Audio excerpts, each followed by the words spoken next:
M4 TV news కి స్వాగతం. నేటి ముఖ్యాంశాలు. శ్రీ గురుభ్యో నమః. అందరికీ నమస్కారం అండి. ఈరోజు మనం తండ్రి యొక్క గొప్పతనాన్ని గురించి తెలుసుకుందాం. పితృదేవో భవ అన్నారు, మాతృదేవో భవ, పితృదేవో భవ అన్నారు. అలాగే తండ్రి గురించి, తండ్రి యొక్క గొప్పతనం మనకి ఏ విధంగా ఉంటుంది అన్న దాని గురించి పూర్వం ఒక ఊళ్ళో ఒక దంపతులు తనకి ఒక కుమారుడుని వాళ్ళు ఉన్నత చదువులు చదివించాలి అనేటువంటి ఉద్దేశంతో చాలా కష్టపడి ఆ కుర్రవాడిని ఉన్నత చదువులు చదివిస్తున్నారు. అలాగే దానికి తగ్గట్టుగానే ఆ కుర్రవాడు కూడా చక్కగా చదువుకుని ఐఏఎస్ పాస్ అయి కలెక్టర్ అయ్యాడు. కలెక్టర్ అయిన తర్వాత అతనికి చిన్నతనం నుంచి తల్లి వండి పెట్టే ఆహారం తప్పితే మిగతా బయట ఆహారం తినే అలవాటు లేకపోవడంతో తండ్రి ప్రతిరోజు కూడా ఆహారాన్ని ఇంటి వండించుకుని ఆ ఆహారాన్ని క్యారేజీలో పెట్టుకుని తీసుకెళ్ళి తండ్రికి తినిపిస్తూ ఉండేవాడు. అలాగే తండ్రికి తినిపిస్తున్నప్పుడు తండ్రి ప్రేమతో అన్నీ వడ్డించి చక్కగా భోజనం తినిపించి తర్వాత ఒకరోజు వెళ్ళినప్పుడు అతడి భుజం మీద చెయ్యి వేసి ఇలా అడిగాడు, ప్రపంచంలో అత్యంత సమర్థవంతమైన గొప్పవాడైన వాడెవరు అని అడిగాడు కొడుకుని. అడిగితే కొడుకు నేనే అన్నాడు. నేనే అనేటప్పటికీ కాసేపు తండ్రి ఆశ్చర్యపోయాడు. ఎందుకంటే వీళ్ళలో అహంభావం పెరిగింది, కలెక్టర్ అయ్యాలని అనుకున్న మనసులో గర్వం పెరిగింది, అహంకారం పెరిగింది, నేను అనేటువంటిది అని చెప్పేసి అనుకుని తర్వాత వెళ్ళిపోతూ తలుపు దగ్గరికి వెళ్ళిన తర్వాత మరల రెండోసారి ఈ ప్రపంచంలో సమర్థుడైన వాడు గొప్పవాడు ఎవర్రా అని మళ్ళా రెండోసారి అడిగాట. అడిగితే అప్పుడు ఆ కొడుకు నువ్వే నాన్న అన్నట్ట. నువ్వే నాన్న అనేప్పటికీ అదేంట్రా ఇందాక నేను అని నువ్వు చెప్పావు, ఇప్పుడు నీ తండ్రిని నన్ను అంటున్నావు ఏంటంటే ఇందాక నువ్వు నా భుజం మీద చెయ్యి వేసినప్పుడు నేను నా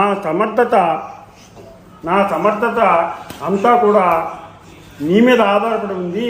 ఎందుకంటే మమ్మల్ని తినక సమర్థవంతమైనటువంటి జీవితాన్ని ఇచ్చి మంచి చక్కటి ఉన్నత చదువులు చదివించి మమ్మల్ని మంచి ఉన్నత స్థితిలో నిలబెట్టావు కాబట్టి నువ్వు ఉన్నావనేటువంటి ఒక ధైర్యం, భుజం మీద చెయ్యి వేసినప్పటికీ నువ్వు ఉన్నావనే ధైర్యం చూసి నేను దేనినైనా సాధించగలను అనేటువంటి ఒక విధమైనటువంటి నమ్మకంతో నేనే అన్నిటికీ సమర్థుడిని అని చెప్పాను. ఎప్పుడైతే చెయ్యి తీసేసి నువ్వు గది గుమ్మం దగ్గరికి వెళ్ళి అడిగావో అప్పుడు దీనికి అంతటికీ కారణం సమర్థత అంతా కూడా నీదే. ఎందుకంటే మమ్మల్ని చిన్నప్పటి నుంచి చాలా చక్కగా తినక కష్టపడి చదివించావు, చక్కటి ఉన్నతోద్యోగాన్ని సంపాదించి మంచి భవిష్యత్తుని మాకు ప్రసాదించావు, అందుకని ఆ సమర్థుడు నువ్వే అని చెప్పేసానంట. దాంతో ఆ తండ్రి చాలా సంతోషించాడు.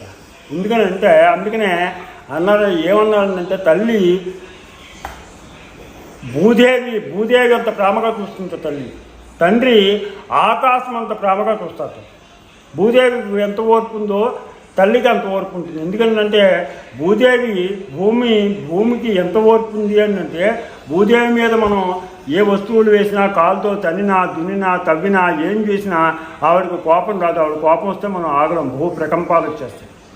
అలాగే తల్లి కూడా మనం 9 మాసాలు మోసినప్పుడు కడుపులో మనం తన్నుతాం, గుద్దుతాం, మలమూత్రాదులను ఇచ్చేస్తాం. ఎన్ని చేసినా మనం ఆ తల్లి విసుక్కోకుండా మనకి ఉన్నతమైనటువంటి చదువులు చదివించి మన ఉన్నతమైనటువంటి ఆశయాలకి ఆవిడ తోడ్పాటును అందించి మనకి ఎంతో ప్రేమగా మనకి కడుపు నిండా భోజనం పెట్టి మమ్మల్ని చూస్తుంది. ఎందుకంటే మాకు చిన్నప్పుడు చెప్పేవారు ఏంటంటే చిన్నప్పుడు మేము అనుభవించాం. ఎందుకంటే ఇంట్లో అందరూ భోజనం చేసిన తర్వాత మా అమ్మగారు భోజనం చేసేవారు. ఎందుకంటే అందరం తిన్న తర్వాత మా కడుపులు నిండాయి అని అన్న తర్వాత దాంట్లో అడుగులు ఉంటే ఆవిడ భోజనం చేసేది, లేదంటే మానేసేది, అలా మంచినీళ్ళు తాగి పడుకునేది. అంతే, అంత సహనం ఓర్పు ఆవిడలో వాళ్ళలో ఉండేది.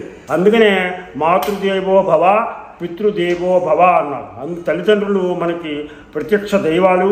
మనం ప్రతిరోజు కూడా లేవగానే మన యొక్క తల్లిదండ్రుల పాదపద్మాలకు నమస్కారం చేసుకుంటే మనం ముక్కోడి దేవతలకి నమస్కారం చేసినట్టు, ముక్కోడి దేవతల్ని పూజించినట్టు, ముక్కోడి దేవతల ఆశీర్వాదం మనకు లభిస్తుంది.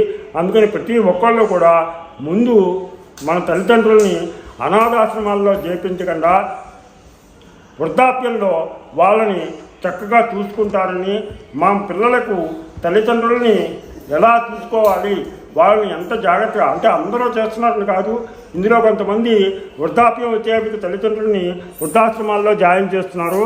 అలాంటిది కాకుండా తల్లిదండ్రులని మనం వాళ్ళ యొక్క మంచి చెడ్డలు చూస్తూ వాళ్ళని మనం చక్కగా చూసుకోవాలని, వాళ్ళే మనకు ప్రత్యక్ష దైవాలని మన పిల్లలకి మనం తెలియజేస్తూ, మీరు ఈ వీడియో కనుక నచ్చినట్లయితే నా ఛానల్ సబ్స్క్రైబ్ చేస్తారని ఆశిస్తూ రాపాక వెంకట ప్రభాకర్ బాబు.